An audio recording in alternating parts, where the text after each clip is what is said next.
Assalamualaikum warahmatullahi wabarakatuh. Saya Nurlita Julianti Rahma, NPM 20 2001 500 113 dalam prodi bimbingan konseling dalam pengembangan profesi konseling. Di sini saya akan menjelaskan tentang spektrum profesi konseling. Keseluruhan spektrum pelayanan profesi konseling mengandung semua unsur pengertian dan kriteria profesi. Peraturan perundangan yang menetapkan bahwa konselor adalah pendidik profesional mendasari seluruh konsep tentang profesi konseling dan melandasi pengembangan serta implementasi definisi pelayanan profesi. Di sini ada konseling sebagai upaya pendidikan, konseling sebagai upaya profesional, konselor sebagai upaya profesional, dan konseling sebagai upaya profesional. Di sini juga menjelaskan tentang paradigma konseling. Konseling merupakan pelayanan bantuan psikopendidikan dalam bingkai budaya. Artinya, pelayanan konseling berdasarkan kaidah-kaidah ilmu dan teknologi pendidikan serta psikologi yang dikemas dalam kaji terapan pelayanan konseling yang diwarnai oleh budaya lingkungan peserta didik. Cara pandang terhadap konseling yang akan mempengaruhi dalam berpikir kognitif, berpikir afektif, dan bertingkah laku konatif. Pelayanan konseling haruslah merupakan pelayanan profesional psikopedagogis dalam wujud proses pembelajaran yang dilandasi aspek-aspek psikologis individu yang dilayani dan berbagai konteks sosiokultural melalui teknologi operasional yang terarah pada pengembangan KES dan pengenalan KEST. Spektrum profesi konseling sendiri adalah peraturan perundang-undangan yang menetapkan bahwa konselor merupakan pendidik profesional yang mendasari seluruh konsep tentang profesi dan melandasi pengembangan serta implementasinya. Seperti yang saya sebut tadi, ada konseling sebagai upaya pendidikan. Segenap unsur yang terkandung di dalam pengertian pendidikan menjadi unsur yang terintegrasi secara penuh dalam pelayanan konseling. Sebagai wujud upaya pendidikan itu, demikian pula wujud pelayanan konseling yang terlaksana dalam bentuk suasana belajar dan proses pembelajaran. Yang keduanya berpangkal pada pengertian belajar. Belajar adalah upaya menguasai sesuatu yang baru dalam 5 dimensinya. Dimensi tahu, dimensi bisa, dimensi mau, dimensi biasa, dan dimensi bersyukur.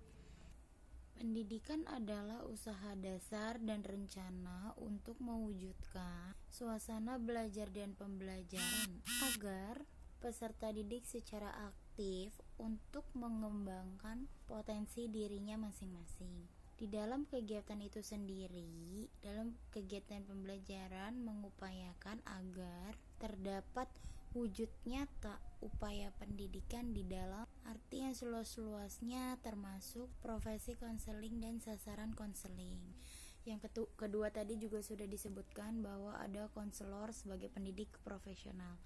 Yang dimaksud di sini adalah sebagaimana kualitas pendidik lain seperti guru, seperti dosen harus menguasai 4 daripada kompetensi. Potensi di sini yang dimaksud adalah potensi dasar. Yang pertama ada kompetensi bidang, yang kedua ada kompetensi. Kemudian yang ketiga ada potensi sosial. Nah, yang 4 ini adalah kompetensi profesional. Nah, di dalam sejumlah profesi juga terdapat di dalam bidang pendidikan juga terdapat profesi yang berbeda-beda. Seperti yang tadi sudah disebut, ada profesi guru, profesi dosen, dan lain-lain. Maka dari itu, masing-masing dalam pendidikan yang berbeda.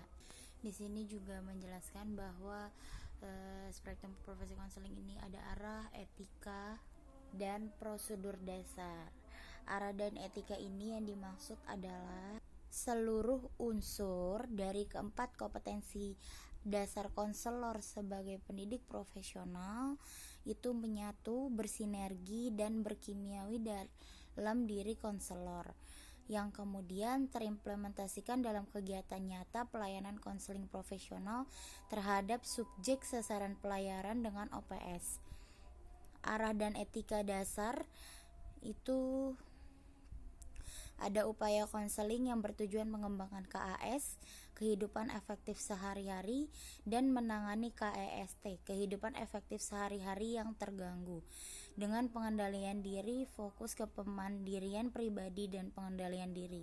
Yang kedua, ada upaya konselor taraf pada pembelajaran klien agar klien belajar dalam dimensi dari tidak tahu menjadi tahu, dari tidak bisa menjadi bisa, dari tidak mau menjadi mau, dan dari tidak biasa menjadi terbiasa. Yang ketiga, ada konselor tidak pernah memihak kecuali pada kebenaran. Yang keempat, ada konselor tidak bekerja dengan acuan sanksi ataupun hukuman. Dan yang kelima, ada konselor memegang teguh rahasia klien. Dan selanjutnya ada prosedur dasar, pengantaran, penjajakan, penafsiran, pembinaan, dan penilaian. Arah, etika, dan prosedur dasar pelayanan konseling tersebut di atas terinspirasikan secara menyeluruh atau integral dalam proses konseling. Dengan implementasi menyeluruh seperti itu, proses konseling diharapkan dapat membuahkan hasil yang benar-benar bermanfaat. Selanjutnya, menjelaskan tentang paradigma konseling yang tadi sudah dijelaskan.